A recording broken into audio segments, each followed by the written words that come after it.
Hello, I'm Natasha Hussein, and this is Newsfeed, your dose of what people are talking about online. Although sometimes what you talk about online never gets seen or heard by your followers, this is called shadow banning. Meta, in particular, is one of the main offenders. Unbeknownst to its users, it regularly censors their posts on Instagram and Facebook. If you've been voicing your support for Palestine online, chances are you've been shadow banned. Sari tells us why. The neutrality of social media platforms has always been subjected to scrutiny, and in times of conflict, such criticisms are amplified. A site's way of moderating content or not can help shape the narrative for wider audiences. The ongoing conflict between Israel and Hamas is no exception. Online users have been accusing platforms of silencing them and limiting their reach. Instagram is literally trying to censor any outcry from people towards or on behalf of Palestine. So as someone who usually has about 200 to 300 views on my Instagram stories, I literally posted this over 15 hours ago and it still only is at 5 views. 5 views. Meta's platforms in particular are criticized heavily for using algorithms to bury posts related to Palestine. Users argue that any content, including words like Gaza or emojis like the Palestinian flag, are filtered from the feed. Even Meta's oversight board said the company's reliance on automated tools to moderate content increased the likelihood of removing posts that didn't violate any rules. While Meta believes they're handling the situation fairly based on their guidelines, many activists are still trying to subvert the algorithms with screenshots for reposts and intentional typos, highlighting the resilience of digital activism. Well, rights groups say there's concrete proof that pro-Palestinian accounts are being shadow banned. A Human Rights Watch report says Meta has systematically censored pro-Palestine voices. Rasha Yunus was one of the co-authors of that Human Rights Watch report. Rasha, thanks for joining us today from Berlin. Now, at the beginning of the conflict, Meta blamed a bug and its reliance on automated detection tools for instances of shadow banning. But 6 months on, we're still seeing such censorship. Can this be chalked down to bugs and automation, or is this a concerted effort to silence Palestinian voices? Thank you for having me. The censorship that we documented over the months from October until December 2023 has demonstrated that accounts of censorship that Meta is practicing against pro-Palestine content is systemic and global. And that means that we documented cases that emanated from over 60 countries from around the world with very congruent methods of silencing. And the content was primarily in English, in addition to other languages such as Arabic, Danish, German, etc. But in every case, we saw consistent patterns of censorship that cannot be blamed on a bug or an error that is unnoticed or can go without examining. And Meta's content moderation policies and systems have increasingly silenced voices in support of Palestine and Palestinian human rights on Instagram and Facebook since October 7. Which begs the question, why is Meta doing this? We documented primarily 4 systemic issues that indicate in hundreds of cases that Meta invoked the Dangerous Organizations and Individuals policy, which in itself fully incorporates the United States designated list of terrorist organizations, which includes groups like Hamas.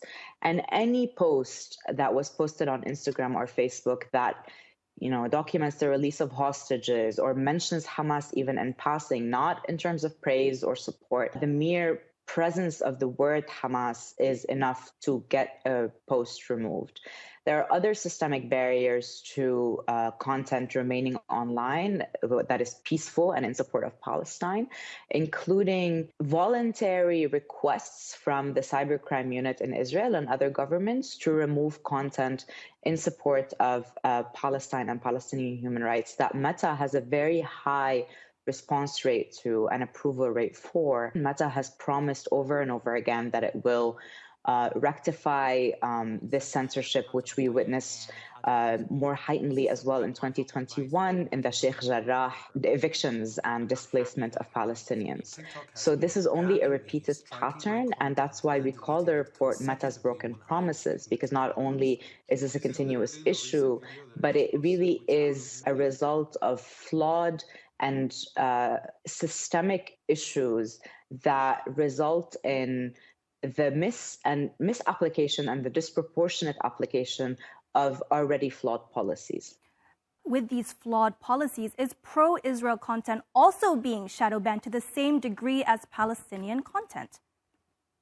So the report that we published and the cases that we documented did not focus on content that remained online, but rather content that was censored and erroneously removed. However, we did document dozens and hundreds of cases where individuals who commented peacefully in support of Palestine had their comment removed, while at the same time, pro-Israel content on that same post, such as "Make Gaza a parking lot," or "We wish Israel the best in its mission to wipe Palestine off the face of the earth." That kind of egregious content remained online on the same posts where a Palestinian flag emoji would be erroneously removed because it is quote unquote spam. All right, and just one last question before we go. Now, platforms aren't only restricting content, but also they're not transparent with their metrics on the matter. For example, TikTok removing its hashtag view count and Meta refusing to respond to U.S. senators' requests on data on whether Palestinian content is being disproportionately censored. Exactly. The main issue that we have documented across different issues on Meta platforms has been the issue of transparency.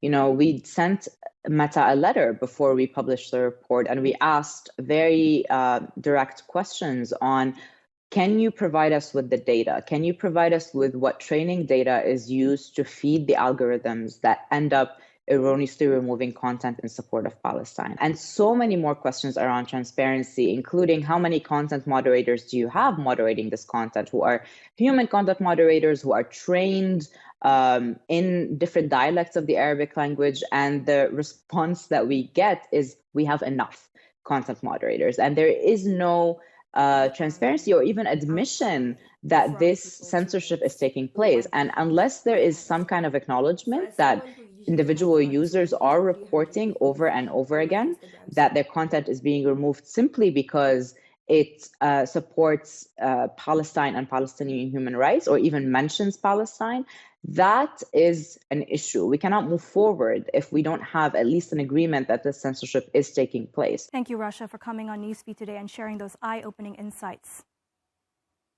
Thank you very much. March 30th is internationally recognized as Zero Waste Day. It's a time when eco-warriors worldwide talk trash, quite literally. They ramp up efforts to raise awareness on improving waste management and sustainable consumption. Lara explains why Zero Waste Day has become more than just a date on the calendar.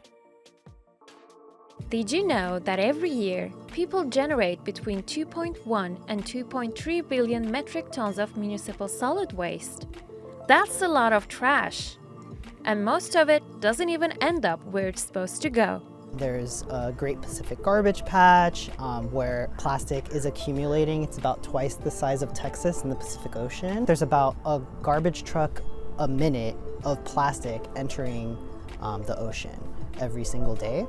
And every minute of every day. Part of the problem is that around 2.7 billion people worldwide don't have access to proper waste collection services. Implementing a zero waste program is first setting up the ability to separate materials, and then making sure that once it's separated at a source, that it can then be transferred to a facility or a place where it can be processed.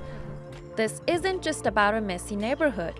Waste pollution actually poses serious threats to our health, economies, and the environment. It's part of a much bigger picture called the Triple Planetary Crisis, which includes climate change, biodiversity loss, and pollution. Without immediate action, experts predict that annual municipal solid waste could skyrocket to a whopping 3.8 billion tons by 2050.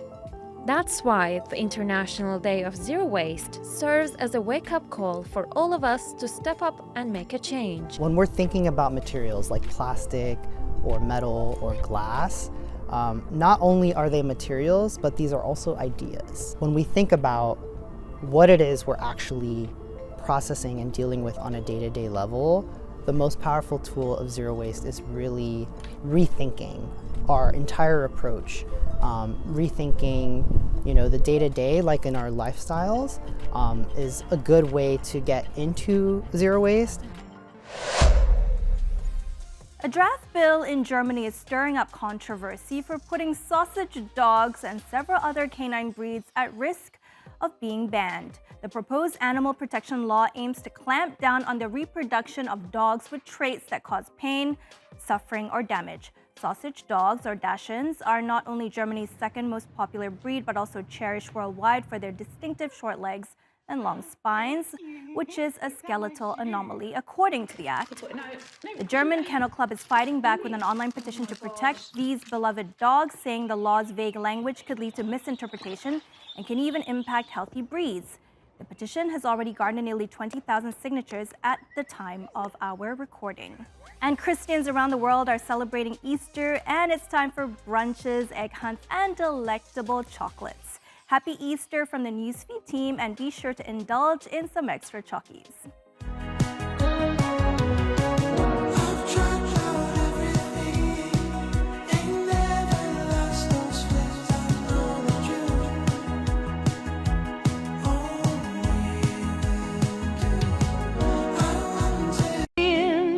Easter bonnet with all the frills upon it, I'll be the grandest lady in the Easter parade.